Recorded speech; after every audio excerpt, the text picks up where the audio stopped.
sozinho. A vida é bem mais difícil quando você está sozinho. Pois o Cássio pode falar sobre isso um pouco. Porque assim que ele toma a decisão é boa, você vai ver um sorriso na cara do turco. Vai viajar, vai comprar um presente para a patroa, vai pagar a universidade da filha. Certo? Agora, quando ele toma uma decisão errada, é ele de novo sozinho, você não vai ver um sorriso na cara do turco. E essa é a grande diferença para vocês que estão começando a vida profissional de vocês agora, de tomar cuidado com as decisões que vocês tomam, porque no final do dia essas decisões vão impactar o resultado de vocês dia a dia. Isso pode ser atravessando a rua com o celular na mão, qualquer coisa que vocês tomam de decisão da mais boba para mais importante, do tipo seguinte: eu tenho uma grande ideia. Quantas vezes vocês já ouviram eu tenho uma grande ideia? Quem já não pensou numa coisa maravilhosa que vai ficar rica da noite pro dia, tipo o Zuckerman lá, vamos inventar o Facebook de novo? Porque tem formas de você criar um novo negócio, principalmente no mundo digital hoje, ele é extremamente dinâmico, né? Ele é muito dinâmico, aparecem serviços cada dia mais para facilitar a vida, e essas empresas, esses unicórnios aí, eles viram, né, o potencial de negócio multimilionário, o cara vende e cai fora. Hoje de manhã eu já estava vendo o carro vindo, a C6 já se juntou com um banco americano. Agora tem capital estrangeiro, sócio. Né? Vocês têm a relação de como conseguir dinheiro, por exemplo, com o banco, o Citibank, você vai empreender, o dinheiro é seu? Vocês já tiveram essas noções, entenderam? Eu entendo um pouco porque eu trabalho com startups. Boa. Startup, o que é uma startup? Gostei, adoro esse assunto. Startup é uma empresa nascente com viés tecnológico. Por exemplo. O poder de escala também, o poder não. Joia, por exemplo. Na realidade, eu vejo, tudo bem, eu tive a oportunidade de fazer avaliação de startups há alguns anos na minha vida, na minha carreira profissional, fora do Brasil, e algumas das startups tinham mais de 30 anos. É interessante quando a gente chama de startup, né? Eu nunca vi um startup tão longo na minha vida, né? Tem umas que de repente disparam, né? Mas é isso mesmo.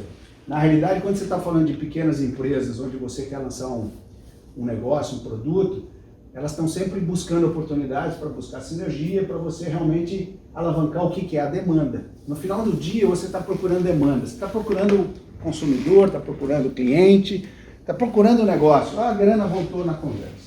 Tá? Tá? Esse lado da grana também tem muito investidor, né? Para enviação, falando de um acelerador, do investidor hoje, tanto para startup que vai entrar aqui também no Tecnopuc agora, que é a série C, já trabalha lá nos Estados Unidos. Que legal, cara. Eu vejo isso com nomes diferentes e ciclos diferentes, né? Os mais antigos aqui, que são poucos na sala, a gente dava nomes diferentes, mas tinha o mesmo modelo de você começar negócio e a hora que ele precisava fazer uma injeção de capital, quando a demanda começava a aparecer e o negócio reduzia o risco, alguém ia lá, metia a grana, ou era um investidor, ou era um banco, E hoje as empresas estão muito interessadas nisso. E muitas vezes, para defender o seu capital, no mercado antigo tinha muito esse tipo de concorrência, a gente compra e mata, certo? Compra e mata. Essa startup vai dar coisa, então já corta o mal pela raiz, tá? Então tem muito disso também e vai continuar tendo com outros nomes. Então é muito interessante vocês estarem num assunto que ele tem mais perguntas do que respostas. Porque é muito fácil não é muito fácil, a gente se relaciona muito bem, principalmente no mundo digital de vocês, com sucesso. E a gente vê aquelas bolhas de sucesso, e aquele troço explode, aí tu, porra, por que eu não tive essa ideia, né? Entendeu? Mas não é assim o esforço que está por trás, o trabalho que está por trás, o investimento, o risco, as noites mal dormidas. Eu vou te dizer o seguinte, eu nunca me arrependi na minha carreira, eu trabalhei mais de 30 anos para organizações, porque no final, no dia 30, eu tinha um salário maravilhoso na minha conta. E fiz o empreendedorismo dentro dessa empresa. Abri empresa, fui presidente de empresa em 3, 4 países diferentes, né? Por isso cito a Indonésia, porque eu morei lá, um filho meu nasceu na Singapura, então eu conheço o mundo inteiro, passei uma vida profissional, mas no dia 30, 31, pingava um cacauzinho lá, O dinheiro que eu dava para a empresa era muito mais, porque você pega bilhões, e quando você alavanca 10% de bilhões, você tem 10% mais de bilhões. E o meu salário estava lá. E há alguns anos para cá, eu peguei um pouco dessa bonança e estou investindo na minha marca, no meu negócio, uma nova forma de fazer, com todo esse aprendizado que eu tive durante 30 anos dentro das organizações. Então, qual é um pouco do recado que eu quero deixar para vocês e passar para meus colegas aqui, com a minha experiência? Se você não tem nada para vender, não tenta. Você tem que primeiro adquirir um bom conhecimento, você tem que primeiro ter uma boa experiência, você tem que primeiro... Não estou dizendo ser avesso ao risco. Eu estou dizendo o seguinte, calcule. A melhor decisão é aquela que você tem sempre uma quantidade de informações na sua frente. Se você não conseguir coletar dados, se você não conseguir, só no gut feeling, que é o que a gente fala, gut feeling, muita gente, para aquele um sucesso tiveram milhares de insucessos, tá? Agora, também, algum risco você tem que sempre ter. Eu poderia deixar lá o dinheiro no banco e viver passeando. Mas para que você tira o dinheiro que você já ganhou no banco para investir numa marca pequena de café, não sei o quê, café que todo mundo Por quê? Porque a vida é muito chata se você não tiver um pouquinho de risco, um pouquinho de emoção. Você tem que ter. Você tem que ter um pouquinho... Você tem que ter esse contato. Se eu tivesse aposentado, vocês não iam me chamar aposentado para conversar com vocês, né? Não ia, né? O que o aposentado vai contar? O que ele fez há 35 anos atrás? Legal, bacana, experiência. Mas o que está acontecendo agora? Qual a dificuldade de você abrir um negócio? Qual a de você abrir um mercado? Qual a dificuldade de você expandir? Como é que é a lei? Como é que é fazer negócio no Brasil? Como é que é fazer negócio fora do Brasil? Vocês já pensaram em tudo isso? Complexidade. O Brasil é o país do futuro há 100, 200, 500 anos. Até hoje a gente não conseguiu fazer o futuro dele. A nossa geração não foi possível. Vamos ver se a de vocês consegue. O potencial é grande. Ontem ainda o Brasil saiu de 13º para 10º lugar nos países mais ricos. Entrou para o G10 de novo. Passou Rússia, Coreia e mais... não me lembro qual que é o outro. Tá? Isso com um crescimento de PIB de 1% só. Né? 1% de PIB no primeiro trimestre em comparação ao ano passado. Tá? Então vocês estão vendo como existem indicadores, existem informações, existem conexões que você, quando entra no negócio, quando você vai empreender, você vai precisar. Aí eu não vou entrar em falar de pessoas, eu não vou falar de qualificação, eu não vou falar de talento, eu não vou falar de legislação, porque senão não é 30 minutos ou 1 hora de conversa. São anos, né? Então, minha dica para vocês é o seguinte: tenham a paciência de entender e ter o conhecimento aos poucos que ele se cria, e aquele conhecimento é que vai fazer vocês fazer a diferença. Sempre um pouco acima da média. Eu, quando estava empreendendo, ou com as pessoas que trabalhavam comigo, os meus times, eu sempre procurava aquele que dava aquela escapada da curva. Porque a média faz a curva. Algum dá uma escapadinha ou para a esquerda ou para a direita, é o curioso. É aquele que corre mais risco, é aquele que, se você não buscar oportunidades, você não muda o resultado. Isso é o sentido de insano, né? Você quer um resultado diferente, faz sempre as mesmas coisas, você é completamente doido, velho. Não vai mudar nunca.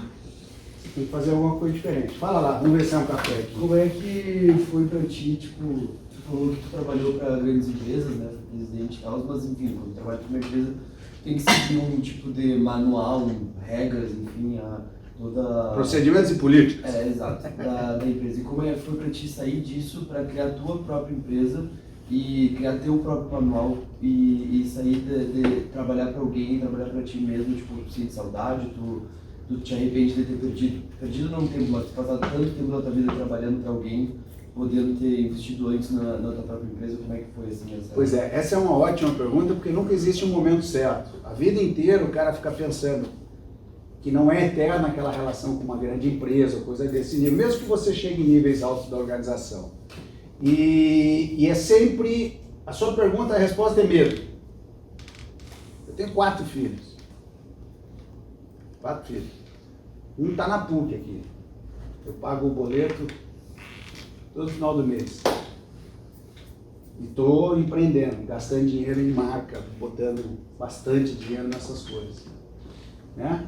Fora o churrasco dos amigos, que é sempre no final de semana, não é fácil, né? Os caras bebem pra cacete, comem, tá faltando até pra escola das crianças, já. Então eu tenho 4 filhos, então quando você sai do contra-cheque e vai pro teu negócio, você tem que fazer um cálculo muito bem dado do tipo seguinte, até onde eu tenho fôlego?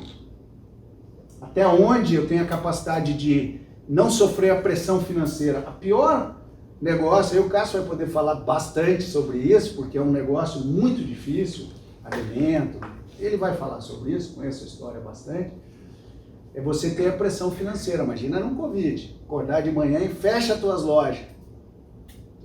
E no final do mês ele tem que pagar. Aquele cara que eu recebia, estava dormindo em casa, home office, no travesseiro, e pingando o dinheirinho na conta. Só que tinha lá um turco que tinha que pagar esse dinheiro. Então, medo. Empreender é bom ter medo. É bom ter medo. Eu senti bastante medo, o momento ele foi crescendo, a minha carreira dentro da empresa que eu estava já tinha chegado no seu limite, dependia de alguns movimentos políticos, no qual, quando eles aconteceram, não foram exatamente o que eu queria, eu já aproveitei o meu momento, ainda tenho energia, capacidade e 32 anos que eu aprendi com várias empresas o que eu sei fazer, que era dirigir empresa, abrir negócio, gerenciar toda essa parte aí que vocês podem imaginar. Minha formação é engenharia mecânica da PUC, tá? Eu sou engenheiro mecânico da PUC, depois fiz pós-graduação aqui na PUC de administração, aí fui fazer MBA, aí fiz marketing, aí você tem que, engenheiro, tem que dar uma polida na pedra, porque senão você fica muito lógico. E para empreender você tem que sair um pouquinho da lógica. Não é tudo cartesiano, não é tudo tabela, não é tudo finanças, não é tudo Excel. Tem que sair da lógica. Então, medo é uma boa resposta curta para você e a vida vai te ensinar o tempo certo. Alguns nascem empreendedores, outros mudam, como o meu amigo ali, ou eu, muito mais tarde. E hoje eu acredito no que eu estou fazendo e me traz muito prazer. Você sabe que remuneração tem a ver com prazer, você pode ganhar menos e ficar mais feliz também. Eu estava ganhando muito dinheiro e não estava muito feliz. Estava feliz quando eu gastava, mas para ganhar o dinheiro estava difícil. Muito encheção de saco. Vida de empresa grande não é fácil. Dos 4 filhos eu vi um nascer. Todos eu estava no exterior. Tá? Cada filho nasceu num lugar desse planeta. Então, assim, a beleza, quando o cara vê o cara viajando, pô, esse cara viaja, coisa linda, vocês não sabem o que está por trás. É que nem um negócio, quando vocês veem o cara lá, vocês não sabem o que está por trás de empreender, a dificuldade. Tá? E no Brasil muito mais, eu vou dar uma chance para vocês, o seguinte, o Brasil não melhorou muito nos últimos 50 anos, algumas coisas até pioraram, empreender no Brasil é muito complexo. Mas vocês são a geração, vocês têm que fazer a mudança. E é uma geração complicada de vocês, eu tenho finalidade de vocês dentro de casa e outros mais jovens, vocês são uma geração complicada, porque vocês mesmos ainda não sabem para que lado vocês estão apontando. E isso é uma dificuldade que atrapalha, mas é normal. Todo mundo já tem, alguns aqui já passaram por 24, 25 anos de idade, a gente também passa por essas perguntas, para onde eu quero ir, o que eu vou fazer, qual o bom negócio. Eu tenho um filho de 14 que todo dia de manhã me pergunta, pai, que faculdade eu faço? Eu não sei nem se a que eu fiz valeu a pena, imagina se eu vou responder o que você deve fazer.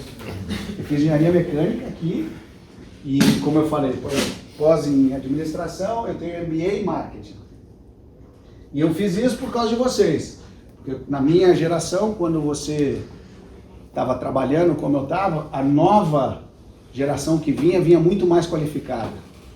Hoje vocês já são muito mais qualificados, vocês já estão muito mais parte do mundo, todos vocês têm que falar inglês, vocês têm que falar fluente inglês. É bom saber espanhol, porque os negócios que vão acontecer na América do Sul é de América do Sul, não existe mais Brasil, não existe mais fronteiras. Quando você for lançar um produto no Brasil, você não pode pensar no Brasil, você tem que pensar na Colômbia, no México, já pensa em espanhol, tem que saber espanhol. Inglês não tem, porque senão nem mexe no computador, não existe português no mundo. Vai fazer aqui Portugal, Ilha da Madeira e Cabo Verde. Talvez Papua Guiné, acha um sócio.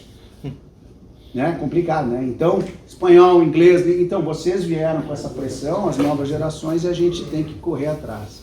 Deixa eu passar a bola para quem para quem é milionário agora. Não, milionário isso aí, ó. Isso é petrodólares. Cássio aqui que vai falar de petrodólares. Depois nós vamos fazer os cafés aí.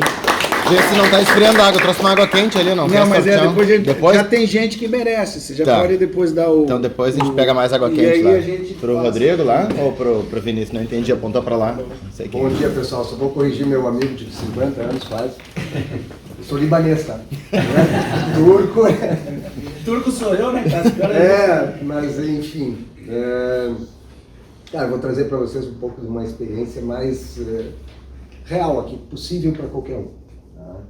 Eu venho de uma família de imigrantes, tá? E sempre desde pequeno eu ouvi: tu não trabalha para ninguém, tu vai ter teu negócio. É assim que eles fizeram, é assim que veio.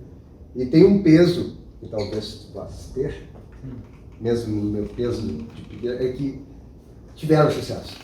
Tiveram sucesso. Eu sou um empreendedor que tem uma bagagem, um respaldo que vem de anos da família. Entendeu? Então, a pandemia quebrou muita gente. Eu fiquei tenho lojas fechadas ainda, esperando o momento para abrir, que é dentro da URGS. Tá? E não abriram ainda. Vai abrir semana que vem, dia 13, eu abro depois de quase 2 anos e meio fechado. Meus funcionários eu demiti alguns, né? Outros eu realoquei. E nesse processo todo eu mudei um pouco, né? Tive que me reinventar. Eu abri um outro restaurante só que comida árabe. Para vocês terem uma ideia, eu tinha todos os meus restaurantes, eles eram muito fortes no ponto. O que eu tinha era ponto, conveniência. Com a pandemia acabou a conveniência. As pessoas não se movimentam, não fazem nada. Eu tinha, dentro da estação rodoviária de Porto Alegre, tem ainda na loja, 3 pontos, fechou. Nunca tinha fechado em 55 anos. A minha empresa tem 50 anos, tem quase a minha idade, porque ela já veio para mim. E, cara, fechou. Eu tive que tomar decisões, que nem disse você, eu tive que tomar decisões. Eu não tinha capital para aguentar 2 anos fechado. Eu tinha capital para aguentar 3 meses fechados sem problema nenhum. Foi o que eu fiz. Só que optei. Porque eu não sabia se ia ser 3 meses. Me disseram que era 3 semanas, depois mais 1 mês, depois mais outro, ficou 13, e depois, meu amigo, eu só abri em junho. O que eu preservei nisso tudo? Eu tive escolha, eu tive que tomar decisões. Eu peguei e paguei funcionários e fornecedor. Eu disse: fornecedor vai me dar crédito depois, então esse eu vou garantir. Não paguei banco, não paguei impostos, isso, meu amigo, ficou para depois. E o histórico te dá uma bagagem, porque esse país, cara, os impostos que tu atrasa sempre tem uma forma, um refis, vem governo, muda governo. Então eu pensei nisso, né? Então isso me trouxe, porque eu já trabalho há muito tempo. E quando eu fiz meus cursos também, outra coisa, não se para de estudar. Eu agora estou num dilema. Por quê? Porque os negócios mudaram. Precisa de tecnologia, precisa de Facebook, de Instagram, que já para mim já é difícil. É difícil. Eu peço às vezes ajuda para minha filha, e é uma coisa que, mesmo tendo a tecnologia, tendo aprendido, é difícil. Né? Chegou uns meninos lá, acho que na verdade de vocês, me oferecendo uns totens por causa do Pix, por não sei o quê, e para avaliação no Google. Eu fui ver a avaliação da mesma empresa. E eu fui ver que também é importante, os caras que mais avaliam, eles classificam tua empresa e o Google valoriza essas pessoas que avaliam todo mundo. Então, eu não tinha essa noção ainda. Né? Então, de repente, eu vou ter que voltar a estudar um pouco. Né? Eu estou parado. Os negócios estão dinâmicos. Então, eu tomei essas decisões, por fim, acertadas, do meu ponto de vista. Nenhum funcionário meu ficou sem receber. Todos receberam, todos tiveram aqueles benefícios também. Eu tive que honrar depois, 1 ano depois, fechado, porque o governo te deu o benefício de 1 ano pagando, mas eu tinha que garantir 1 ano de salário deles depois. Foi acertado até o momento, né? Superei, perdi algum capital, claro, não tem como. E eu digo para as pessoas o seguinte: eu estou recomprando meus negócios. Essa é a minha ideia. Se eu for pensar em tudo, eu tinha fechado e ido embora, ficado com o capital que eu já tenho, não ia morrer de fome. e esperar um bom momento. Mas não. Eu acredito nos negócios. Então, eu acho que isso tu tem que apostar, não tem como tu fugir disso. Minha vida é essa. Eu corro risco. Eu corri muito risco. Mas deram certos alguns, outros. Claro, a gente erra, mas não tem quem não tenha sido empreendedor, não tenha corrido risco ou errado uma vez. É difícil. Ou ficar devendo, depois paga, lógico. Isso faz parte. Então, o que eu vou dizer para vocês? Eu tinha, acho que 60 funcionários antes da pandemia. Hoje eu tenho 30, mais ou menos. Sendo que uma loja não abriu. Eu migrei, eu tinha muito forte meus pontos. Hoje eu comecei a investir num produto. Eu tenho um restaurante de comida árabe agora. E tentei posicionar, que nem eu estava explicando para o Léo, como o melhor. Eu trago todos os produtos importados. Eu trago eu digo que eu não tenho só um restaurante, eu tenho uma experiência no Líbano. Então ali tu tem o mais original possível de todos os produtos. Eu criei umas estantezinhas pequenas onde eu botei o café do meu amigo aqui. Melhor bem. café do Brasil. É o único produto que não é importado. E aí eu tenho um empório, eu trago essa experiência para as pessoas. O azeite é o legítimo, não é o melhor azeite do mundo, mas é o azeite que servem lá na comida. Entendeu? Tem que entender que não é só se é premium ou não, é o que é lá. Então é uma experiência, como se estivesse indo lá. E faço da melhor forma possível. E agora, tentando trabalhar, mas ao mesmo tempo os outros pontos começaram a dar de novo. Então, é só eu e uma secretária para cuidar de tudo isso, né? Que pedi demissão e agora eu estou com outra. Depois de 15 anos, então tem todo esse movimento aqui. E eu tenho que agora começar a desenvolver esse produto para botar em outros pontos. E aí vem a legislação, que tu não pode botar qualquer coisa, tem que ser uma indústria. Então, ou eu faço sem ser legal e fazendo que nem todo mundo faz, pegar coisinha, levar, botar uma etiquetinha, mas não é o legal, né, para te fazer tudo correto, tu tem que ser uma indústria, tem que ter o CIF, tem que ter tudo para produzir isso e botar no supermercado. Ou tu vai lá e põe, e vocês não reparam, mas a gente que trabalha, a gente vai olhar ali se tem tudo legal para poder vender. E então estamos nesse dizer, mano, posso botar no meu lá, e é isso que a gente vai fazer, uma geladeira, com tudo exposto e assim vai. Então, eu trago assim uma realidade de sucesso, porque não pode uma pessoa com quase 35 anos fazendo a coisa e continuar de pé sem ter um sucesso, né? Ganhei muito, estou agora numa fase difícil, mas tinha o capital para poder manter a estrutura. Né? Não por 2 anos, né? Mas elas vieram dando, a gente teve que vender algumas coisas, mas enfim, faz parte do negócio. E estamos recomprando. E aí sim, com esse novo negócio, ele começou a dar mais rápido. Porque daí as pessoas iam ao meu estabelecimento e não o estabelecimento estava na conveniência. Então, é uma mudança de visão do meu negócio. Né? Eu tenho que fortalecer minha marca. E aí, conversando umas vezes com o Léo, e mesmo eu também tenho pós de marketing, tenho pós de finanças, eu não parei de estudar, né? Só nesses últimos anos. Então, no mesmo caso do livro, nós fizemos junto até o curso de pós. Tu esquece, não é que tu esquece, tu tem muita coisa para fazer. Quando tu é sozinho, tu não tem como chamar um advogado, não sei o quê, para fazer uma análise de mercado, contratar uma empresa de pesquisa, é muito difícil. Tu vai no teu filho, na tua experiência que tu tem já de muito tempo. E tu acredita no teu negócio.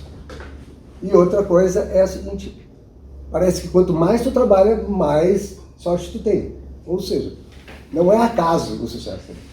Tem muito trabalho, muita dedicação ali, tu acorda cedo, tu tem que saber fazer todo o processo, tem que saber tudo. Então, para vocês empreenderem, tu tem que ter coragem, um pouco de capital, esse é essencial, e preservar por ele. Não o dinheiro da empresa, não se mistura. Se misturar, meu amigo, é difícil. É difícil e parece um clichê, mas é. Não tem como. Tu vive com uma parte. Tem a tua, tu tem um bom salário, tu determina, mas o teu é o último. É o último da linha. E tem que deixar para ela também, porque senão chega uma hora que vai faltar. Essas coisas que eu gostaria de trazer para vocês, assim, uma realidade, e que as coisas, tu pode ter um negócio muito redondinho, bem feito, mas de uma hora para outra a política muda, o mundo muda. Vem o iFood, que já é um sócio teu, mais um, né? Porque tem o governo, tem todas as coisas, e agora tem o iFood, que é 27%, se não fizer uma boa negociação, para poder vender o teu produto. 27% da nota vai para o iFood. E aí surgiu um monte de coisas diferentes, né? Porque começamos a receber em casa, um monte de cozinhas sem marcas. E aí o que ele faz? O iFood bota em primeiro, porque tem um acordo com eles. Então, tu montou na tua garagem lá, então não tem muita tecnologia empreendida nisso. São as Gato Cozinhas que estão espalhadas por toda a cidade. E o iFood ganha 27%, mais do que a gente na última linha. Então, muda muito o mercado. Muda de uma hora para outra e tu tem que estar atento. A gente está trabalhando nisso, estou investindo nesse restaurante, né, que se chama Monte Líbano, dentro da sociedade libanesa. Se quiser experimentar, está lá aberto ao público. Você faz merchan, tem que fazer. E eu tenho os outros pontos, que são dentro da Estação Rodoviária, na SPM, Escola de Propaganda e Marketing, e na URGS, no Direito da URGS, que não abriu ainda desde 13 de março de 2020. E essas dentro da universidade, tu também tem que entender que ela tem um fluxo de 8 meses de funcionamento. Quando vocês vão aqui nesse café ou no outro ali, tem que pensar que eles trabalham 8 meses. Então o ganho tem que ser de 8 dividido por 12. Às vezes reclamam, é caro, não sei o quê. Mas se pensar, eles passam janeiro, fevereiro sem trabalhar, reduzem o estoque, reduzem tudo. Quando eles começam em março, eles têm que botar o capital do estoque para depois gerar. Então o lucro começa a vir 2 meses depois, porque o primeiro já está em estoque. Você não viu esse dinheiro. Então o ciclo é longo. Não é que nem eu que tinha na estação rodoviária que era um relógio. Faça chuva, faça sol, ia faturar. Então eu tive várias experiências diferentes de negócios sendo do mesmo ramo. Um era um relógio, não tinha. Fora a pandemia, né? Depois da pandemia é outra coisa. Antes da pandemia não tinha erro. Então para mim era muito fácil. Eu gerava caixa, eu gerava dinheiro, não tinha problema. No outro dia tu ia lá pagar, tinha. Porque tu vendia. Muito. Eu nas minhas lojas, eu estava fazendo a conta agora, porque eu não trouxe meus números, mas eu chegava a atender 2.000 pessoas por dia entre todos os pontos. 2.000 tickets. Em 10 horas de funcionamento, isso daria 3 por minuto, mais ou menos, em cada ponto, né? Chega depois da pandemia, tu não tem mais isso. E tu tinha estrutura para isso. Capital, estoque para isso. É um baque. E muitos sobreviveram porque tinham como respaldo financeiro teu. E usei um pouco o banco e depois estou pagando hoje. Mas eu nunca deixei de preservar, que na minha opinião foi acertado, os funcionários e os fornecedores. Porque eles te dão crédito. Eu não preciso de crédito de banco, eu posso gerar caixa. Isso é uma coisa que tu aprende na finança. Tu gerar caixa é uma coisa que te dá uma garantia de tu poder fazer com que o teu negócio ande. Se tu não tem capital, meu amigo, esquece. Então era isso. Não sei se vocês têm algumas perguntas. Eu tenho 2 perguntas, né? Fala. Eu gosto de questionar bastante. Seguinte, a primeira pergunta é, bom, tu passou por essa fase difícil, né? Passou pela pandemia, algo que tu não esperava. Eu queria saber, depois de passar por agora, você falou que está numa fase difícil, que está pagando, não sei o quê, quais são os teus próximos passos para te preparar financeiramente para uma, sei lá, a gente não sabe o que pode acontecer, né? Veio a pandemia, acabou tudo, a gente nunca esperou que ia acontecer na vida isso. Quais são os teus próximos passos de preparo financeiro, assim, para quem sabe uma próxima pandemia, uma próxima, sei lá... O que a gente fez, né? Isso é interno lá. Antes, as empresas pagavam, eu tenho sócio que é meu, que é também, não era meu pai. Ele tinha um custo de vida que as empresas bancavam. Eu tirei para fortalecer as empresas, ou seja, hoje a empresa não me dá nada. Eu não tenho salário ali para preservá-la e deixá-la forte de novo. E eu penso, entendeu? De forma seguinte, se fechar tudo, e eu puder fechar, eu tenho bens que supririam muito mais, né? Suprem o fechamento dela. Entendeu? Isso já me dá uma garantia, mas não foi de ontem para hoje, é uma história muito grande para chegar nisso. Teve muito trabalho, não só meu, como de toda a minha família. Né? Então hoje, se fechar, tu fecha. É um negócio, são pequenos, eu já tive negócios muito maiores. Né? Eu comecei de outra forma. Assim, eu vou fazer um jogral contigo, porque a pergunta dele não tem resposta. Não, mas tem que pensar. Eu sempre penso, se eu fechar hoje, o que acontece? Né? Então, meus negócios hoje não geram um déficit que me deixariam preocupados. Mas já deixaram.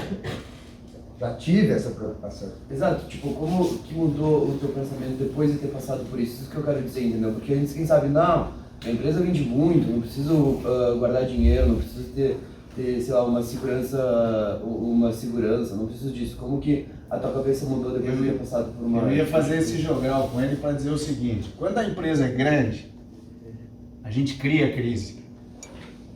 Você senta num comitê, está num ponto mais saudável da empresa e dá-lhe uma sacudida na árvore. Cria crise, gera demissão, fecha uma fábrica, faz alguma esculhambação, gera um novo projeto, porque empresa grande, ela dorme, ela entra em dormência. E a hora que ela entra em dormência, ela vai para o insucesso, porque ela vive na bonança. E é sempre aquela sensação de sucesso. Aí os talentos vão ficando. Na empresa grande a gente gera uma crise interna, um projeto, um desafio, uma nova empresa compra outra, vende alguma coisa, faz alguma esculhambação que gera toda uma energia dentro da organização. Uma empresa pequena é difícil, o cara está falando, está se resguardando. Eu voltei agora numa viagem, conversando com um amigo meu, e na Europa hoje a crise é pior do que pós-pandemia, por causa da guerra da Ucrânia. O combustível subiu, a inflação na Europa nunca foi tão galopante. Você vai na bomba de combustível abastecer o carro na Inglaterra, não tem. Se não tem para o carro, imagina o caminhão. Os custos estão disparando, produtos estão faltando, supply chain está ficando preso na guerra. Então você vê, pior do que uma pandemia mundial que os caras acabaram de... Eles estão no meio de uma guerra na Europa de novo. A Europa está... Isso interfere no Brasil. A Europa é um grande parceiro comercial das exportações do Brasil. Então, a crise nos negócios, elas são constantes. E se elas não existem, a gente gera. E essas capacidades financeiras que o Cássio está falando, de você guardar caixa, de você fazer patrimônio, de você ter ativo, faz parte do negócio. É o que ele falou de lucro retido. Ele, antes de pegar o salário dele, ele retém um certo lucro, porque se a crise não existir, ele vai criar uma crise, ele vai comprar um novo negócio, ele vai gerar uma nova confusão para a vida dele. Eu já falei para ele sossegar, mas não sossega. Entendeu? Mas empreender isso. O empreendedor é um otimista por natureza. Não tem como. Tu pode olhar, tu achar que tem, mas tu acredita que vai dar certo e tu vai e dá certo. Muitas vezes. Muitas vezes mas tu não perde a experiência. Queria saber só como é que foi essa transição assim, que tu fez para assumir o negócio da família.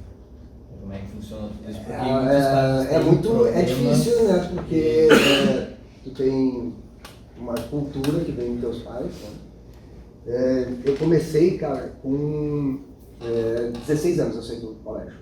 Eu lanchei junto com eles. Sou bem mais novo que aqueles dois aqui. Mas... Que ele, principalmente. Eu saí e fui direto para a faculdade. E na família, né, assim, não, tu tem que trabalhar. Eu tinha tudo, tinha carro zero, não sei o que, mas eu estava trabalhando. Começou, meu pai sempre foi empreendedor também, fez tudo. E aí ele abriu o negócio todo. E aí eu fui para esse negócio todo. E aí fui aprender o que era esse negócio todo.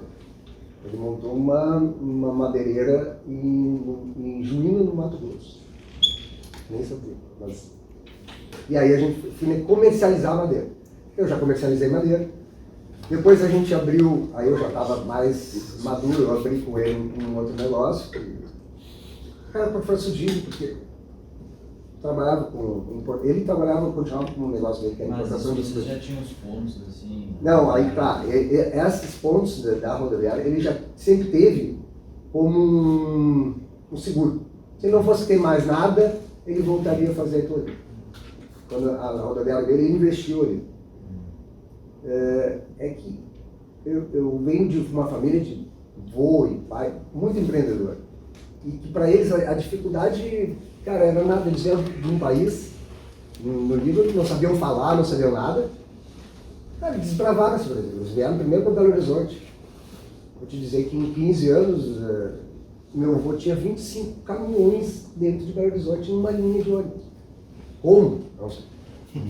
Mas é místico na minha família. Né? Então, isso também é uma carga que tu carrega. Porque tu tem que ser também, desbravar, tu tem que ser um empreendedor. Eu tenho 4 irmãos, né?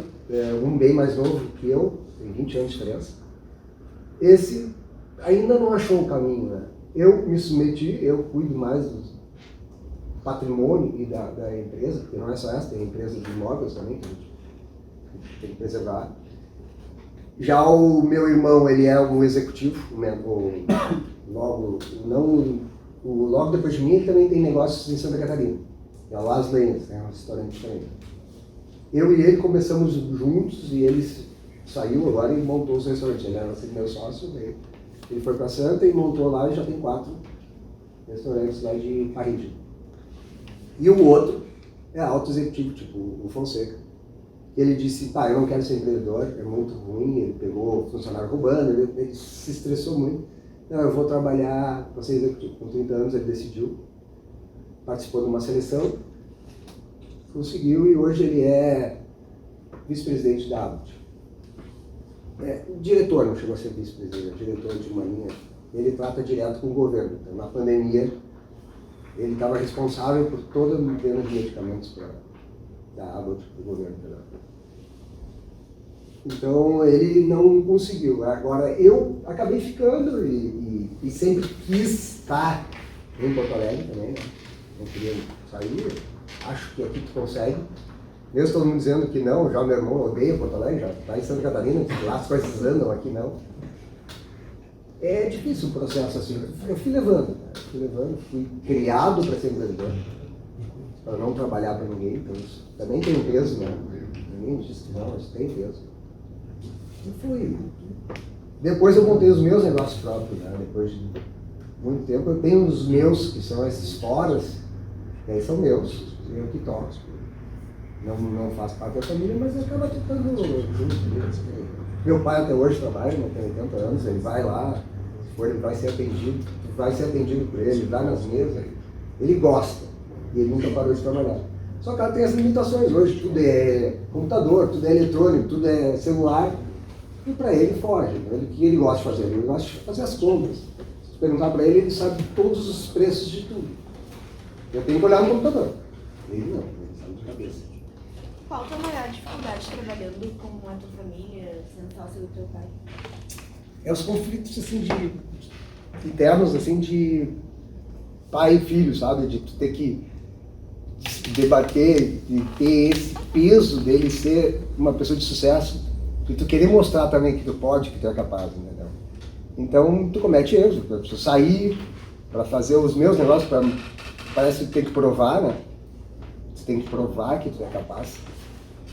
E mostrar que o mundo muda, né? Que tu tem a tecnologia, hoje tem o Instagram, hoje se eu não tivesse entrado, ter contratado uma influencer lá para ir lá, tirar umas fotos, dar umas ideias, talvez eu estivesse ainda no limbo lá no restaurante, né? E esse é um valor que eles não têm, tipo marketing. Qual é o valor que tu dá a uma campanha? Ninguém sabe, assim, na verdade, se ela vai te dar o retorno ou não, mas tem muita coisa ali em volta disso que é a marca que tu tá batendo, que tu tá fortalecendo, te dando credibilidade, né? E isso, quem vem mais velho não dá tanto peso. Pensa, não vai custar tudo isso? Esse copinho, se eu não para fazer, ou esse saquinho para te fazer, né? Se eu não me engano é R$2, R$3 o custo unitário. Mas de pó de café aqui deve ter 10 centavos. Entendeu? Então eles olham isso, daí tu tem que mostrar que não é só isso, é o charme de chegar, botar aqui, abrir, e as pessoas pagam por tudo isso 10 pilas. Mas não é o custo do produto, tem muita coisa mais. O café é bom. 10 gramas de bom. Então é difícil tu mostrar isso, né, pra família. E quando tem sucesso ainda, parece que tu tem que provar mais ainda. E talvez o teu sucesso não é. Tu não quer chegar onde eles chegaram, né? Pra ti tá bom. É isso aqui, eu tô ganhando bem, meus filhos estão no colégio particular, tenho a minha condição, e pra mim já é suficiente. Não, mas tu tem que mostrar e ganhar, e parece que o sucesso está também no teu saldo bancário, que não é só isso, né? Tem muita coisa que ele diz pra você que não é só isso. Eu aproveitei tudo que eu não tive com meus pais. Eu gosto de esportes. Eu ia todos os jogos com meu filho, desde os 6 anos. E meus pais... Desculpa. E esses valores, às vezes, não é os valores. E eu não vi os meus nascer. Tá vendo a diferença do contra-cheque? Você pode ter o dinheiro na conta, mas você perde uma série de coisas. Perde uma série de momentos na vida que passa muito rápido. Então, empreender tem isso. Empreender são tomadas de decisões. É tudo trade-off. Vai, não vai, acontece, resultado. E a melhor informação é aqueles dados que você tem, o resto é experiência. Tu está falando com 3 caras de sucesso. Não pode dizer que não. 4, não tem dinheiro. Mas às vezes tu não tem esse sucesso. Mas não é só por tua culpa, é por várias situações que acontecem na tua vida e tu não chega. Eu posso citar várias empresas aqui que eu conheço, que os caras não tiveram sucesso no início. Demoraram. E grandes empresas aqui. Eu posso dizer várias grandes empresas que têm vários problemas tributários, vários problemas, porque quando eu fiz meu pós de finanças, eu peguei uma. E fui analisar ela, fui no balanço dela. Porque uma das minhas colegas era filha do dono, nem um de vocês aí. Milionário. Não, é uma grande empresa mesmo, independente, muito grande, que tu não conhece ela por aqui, ela é muito grande. E ela tinha quase 1 bi de débito tributário. Ele se alavancou com o dinheiro do governo. Depois veio um refis e ele pagou. Porque ele está de pé ainda. E cada vez empreendendo mais. Agora ele morreu por causa do Covid. Logo primeiro fugiu para o Paraguai. Então é isso, né? Mesmo grandes empresas aqui que têm imóveis, não pagam IPTU.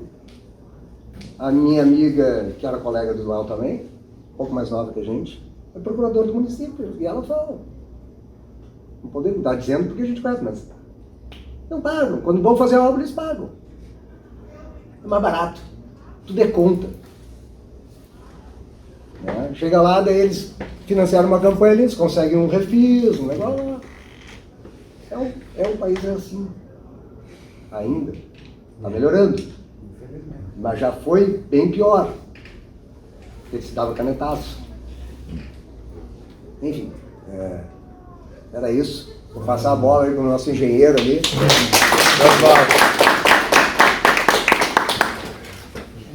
Próxima vez eu trago as esfirras aí para fazer um mexendo. É uma Eu vou boa. trazer um pilar de concreto para o senhor. Esfirra de queijo, pelo menos. Deixa eu fazer uma pergunta para vocês. Alguém tem um carregador de iPhone para emprestar? Sim. O Rodrigo tá só pelo café, né? Até carregador ele tem. Eu já escolhi o meu. Já sabe a melhor pergunta, o maior carregador. Eu só escolhi justo, porque a gente não está participando. Quem? Eu e o Léo. A gente devia estar participando. Não, o teu é um presente especial. O Léo, ele vai pagar. O Léo tem uma todo dia. O teu é um presente especial. O Léo é pagar a conta. Na verdade, quem tinha que pagar a conta é a gente, né? Prazer. Essa era a palestra do dia. Acabou. Muito obrigado pela participação.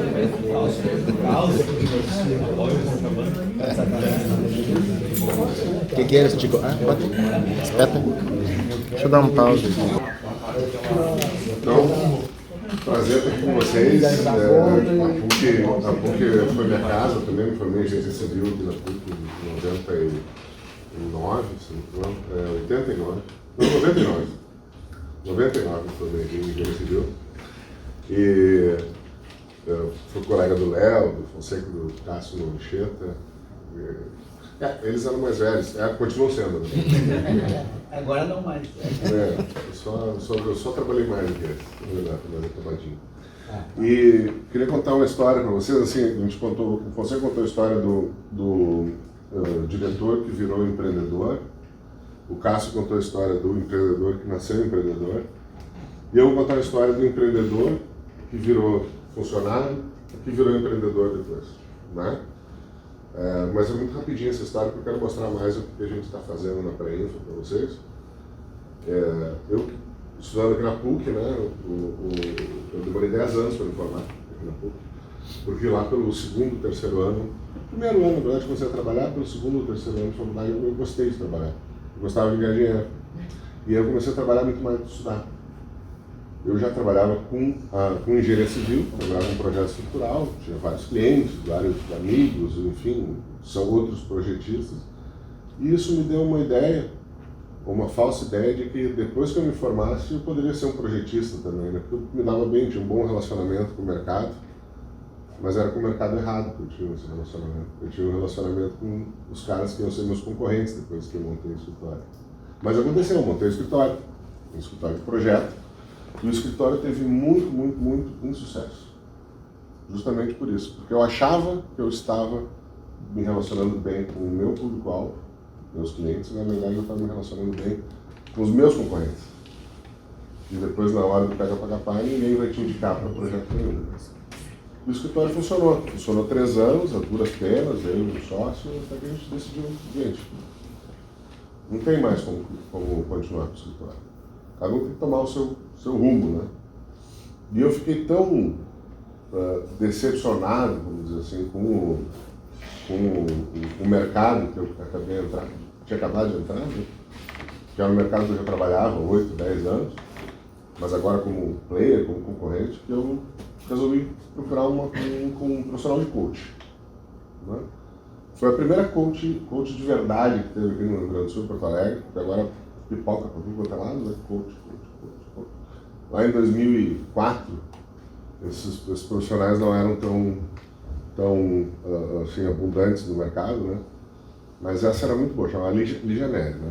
E o meu descontentamento era tão grande que na primeira entrevista com a Lígia, na primeira conversa com a Lígia que eu tive, eu cheguei, abri a porta, sentei, oi, eu sou o Luiz Livre, minha história de vida é mais ou menos essa, eu trabalho já há 10 anos com um projeto estrutural, me relaciono muito bem com os outros players, e me relaciono muito mal com os meus clientes, né?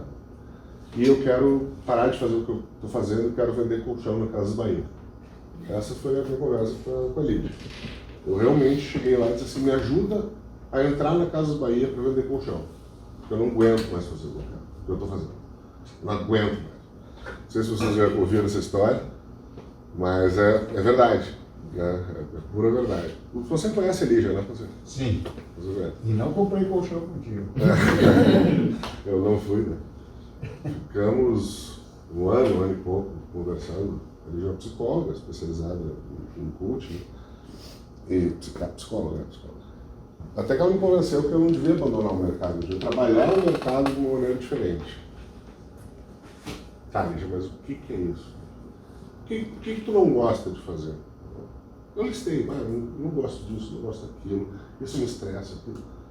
Chegamos à conclusão que estava na hora de eu parar de ser empreendedor, né? E começar a ser funcionário. Procurar um emprego, né? não é um emprego, coisa nova para mim, mas vamos lá, vamos procurar um emprego. E aí a gente acionou de relacionamentos, networking, tem uma metodologia para isso tudo, e funcionou, consegui um emprego, né? Meu primeiro emprego foi de gerente de projeto da Cassol para fabricados. Foi uma empresa a maior do Brasil, né? Hoje eu acho que ainda continua sendo, no plano que eu estou até hoje, em 2006. Né? Entrei na Cassol, tive que mudar para Curitiba, levei família, enfim. Foi um período muito bom, até a hora que incomodou. Começou aquela sensação de, putz, eu tô ficando velho, tô com muito problema na minha cabeça dentro da empresa. Fiquei até 2019 na empresa, eu saí um tempo, voltei para cá, depois retornei para a empresa, mas eu estava assim, já tinha morado em Belo Horizonte, tinha morado em Recife, agora até 2019 eu estava 2 anos em São Paulo, sempre no bate-volta, família aqui em Porto Alegre, eu lá, vem sexta, volta segunda, um negócio que é estressante, perdendo o crescimento dos meus filhos também, né? Perdi boa parte disso e resolvi que eu não queria mais isso, estava demais. Coincidentemente, também funcionando no network, né? Tinha um camarada aqui em Porto Alegre, chama Glauber, que tinha montado uma fábrica de pré-fabricados aqui em Canoas. E a fábrica estava se arrastando, não ia. Ele não tinha conhecimento do mercado, ele não tinha o network que precisava, o mercado não conhecia ele, tudo. Através dessa rede network a gente se encontrou e resolveu, bom, vamos fazer uma parceria, vamos trabalhar juntos, vamos ser sócios. Né? E eu, pô, legal, quero sair de Porto Alegre, quero sair de São Paulo, quero sair da empresa que eu estou. Né? Não estou mais confortável dentro da empresa. Vou voltar para Porto Alegre, para perto da família, isso é muito bom. Né? Conheço todo o mercado daqui, eu acabei, por essa empresa que atuava aqui no Rio Grande do Sul, sendo conhecido pelo mercado. Né? Então, as principais clientes, as consultoras, sabiam que eu era, confiavam no serviço que eu estava prestando para a Cassol, eu acho que tem boa chance. Né? E aí começamos a olhar para dentro da empresa, antes de assinar, né? Virar sócio. Qual é a grande vantagem que a Pré-Infra vai ter, né? Ou já tem, vai ter, aqui no Rio Grande do Sul? E aí olhamos o mercado. Quem são os nossos concorrentes? Eu vou mostrar ali para vocês depois. Quem são os nossos concorrentes? Onde é que a gente está posicionado? Quais são os fatores críticos de sucesso que a gente vai ter aqui dentro do mercado do Rio Grande do Sul? Tem chance desse negócio dar certo? Se der errado, o que pode acontecer? E mexe pontinha para cá, mexe pontinha para lá, encaixa o quebra-cabeça. E em janeiro de 2020, eu entrei na Pré-Infra como sócio. Entendeu? Sem saber que em março de 2020 ia vir um ganso negro e abraçar o mundo inteiro, né? Como fez com a pandemia. E agora, depois que a gente estava começando a matar o ganso, vem outro ganso, que é a guerra da Ucrânia. Né? Então, eu queria apresentar para vocês o que nós fizemos com a Pré-Infra nesses 2 anos e pouco. Fiz uma pequena apresentaçãozinha. E onde é que eu vou? Quer que eu passe para ti? Acho que não. Não, pode ser. Dá para apagar essas luzes aqui ou não? Sim. Na Limar. Aí.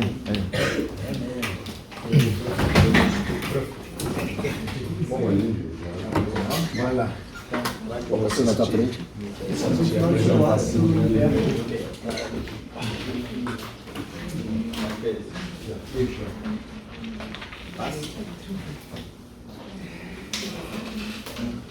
Eu acho que tem que estar no meu notebook o pininho. Não, estou passando aqui. Estou passando aí. Então, vou apresentar a empresa para vocês, né? A empresa foi fundada em setembro de 2017 só pelo meu sócio, pelo Glauber, né? E a gente está localizado na Rua General Cano, em Canoas. Para quem não conhece, logo quem passa por baixo da freeway à esquerda tem um bairro chamado Rio Branco. É naquele bairro que a gente está aqui, entrando pela 116. Entendeu?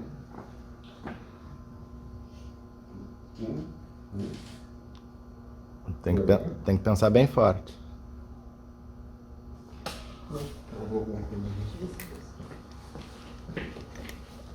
Mostrou a ideia que eu estou usando. É que esse é o meu note, deveria ter ido mais fácil. Você tá com um pensamento positivo? Não. Só pensando.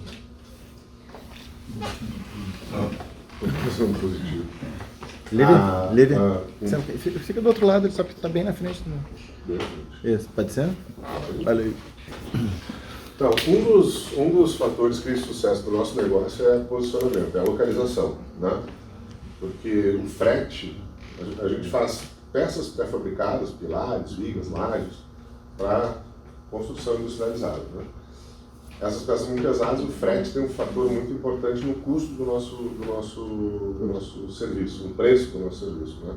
Então a gente, na análise que eu fiz lá antes de entrar aqui, onde é que está localizada para a gente ver se esse negócio vai funcionar, né? Então a gente está localizado a 12 km de Porto Alegre e a gente está localizado a um raio de no máximo 250 km de 70% do PIB gaúcho, né? Então, legal, isso é um ponto forte, né? A localização que a gente está e o quanto do PIB que a gente consegue abarcar com essa localização, né?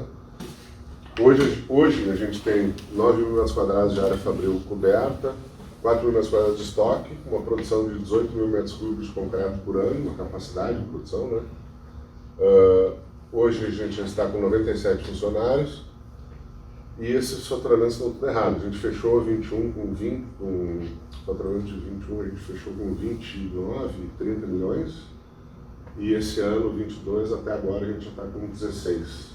Então a tendência é que a gente cresça um pouquinho, né? Mas nem tudo são flores na vida, boa, né?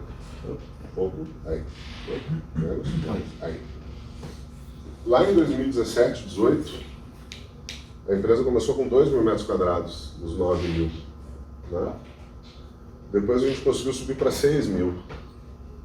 E quando eu entrei lá no final, a gente expandiu já para 9 mil metros quadrados, né? E a gente precisa expandir significa o seguinte: mais capacidade de produção, mais lugar para botar equipamento, mais lugar para botar gente trabalhando, né? Foi um resultado já do trabalho. Esse pulo aqui já foi um resultado do trabalho. A gente estava dando, está errado esses números aqui. É 19 aqui, 20 aqui. Passa ali, por favor. A nossa área de pátio também subiu proporcionalmente. Pode passar, acho que isso é meio, né? E os números de funcionários, esse sim explodiu. Quando começamos 2019, 2020, a gente estava com 12 funcionários e a gente está hoje com 97, né? Mesmo em época de pandemia, mesmo em época de, enfim, mesmo iniciando uma empresa, que não é uma startup, mas é um início de uma empresa que não era conhecida, que não existia aqui no Rio Grande do Sul. E o volume de produção que a gente fazia perto de 30 metros cúbicos por mês de concreto, hoje a gente faz perto de 1.000 metros cúbicos por mês e com capacidade para 1.400, 1.500 metros cúbicos por mês. Então a gente realmente teve um crescimento absurdo, né? Lá em 2017, 18, o faturamento foi abaixo de 1 milhão, né? Até 19, e depois em 2020 a gente começou a crescer, fechando em 21, 29 e 2022 vamos passar dos 30 e poucos milhões de faturamento, né? Então preciso entender o negócio como um todo, né? A fábrica está aqui o Rio Grama está aí, aqui é a Freeway, Porto Alegre está para cá, né? Esse é o nosso pavilhão hoje, a metade dele, perdão, metade do pavilhão é nosso, outra metade é de outra empresa. Daqui até lá são 180 metros por 40, dá 7.200 e aqui tem mais 1.800 metros cobertos, mais um tantinho que tem aqui atrás que não aparece, né?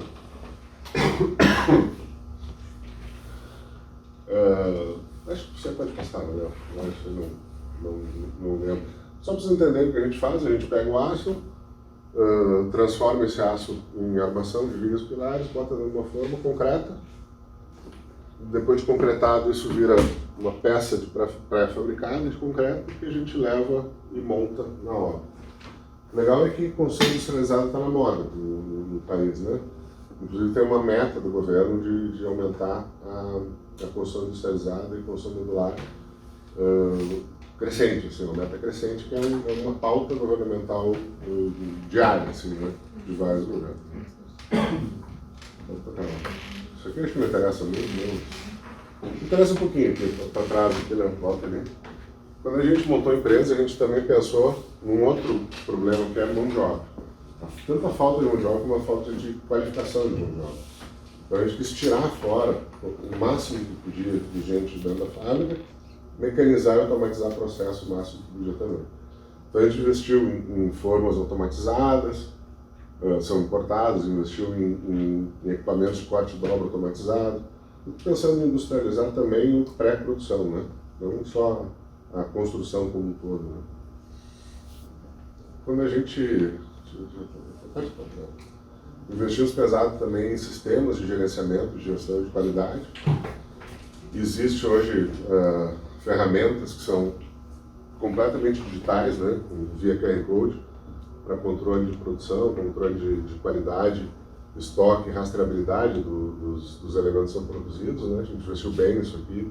Tem um profissional que está 24 horas por dia, 8 horas por dia, só pensando na digitalização dos processos, tudo tem funcionado.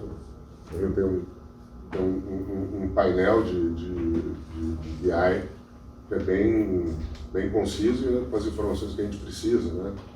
Produção por forma, quanto que tem de produzido, de armado, perdão, dobrado, armado, concretado e acabado.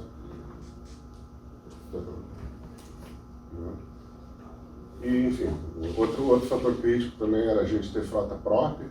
Então a gente tem uma frota que atende, hoje atende 1/3 da nossa demanda, a frota tanto de caminhões como de guindastes, né, que a gente precisa depois de fazer. Isso é um equipamento caro de locação.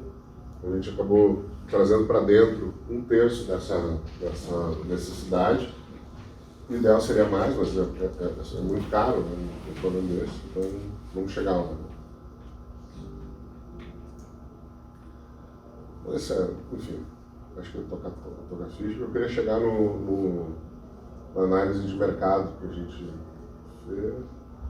Isso é legal, volta e levanta ali comigo.